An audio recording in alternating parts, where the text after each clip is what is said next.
Welcome guys, இது உங்கள் தூருகர்ணி vlogs.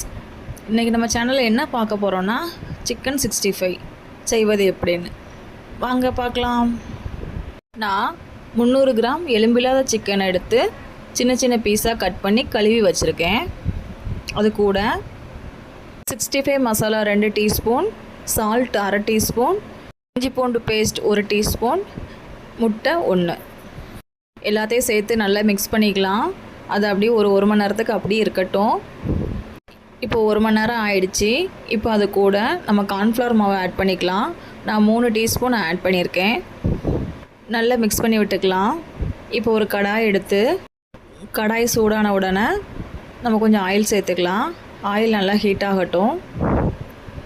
இப்போ நம்ம மிக்ஸ் பண்ணி வச்சுருக்கிற சிக்கனை ஒன்று ஆயிலில் போட்டு எடுத்துடலாம். பாருங்கள், சிக்கன் நல்லா கிறிஸ்பியாக வந்திருக்கு. தாங்க சிக்கன் 65 ரெடி ஆகிடுச்சு.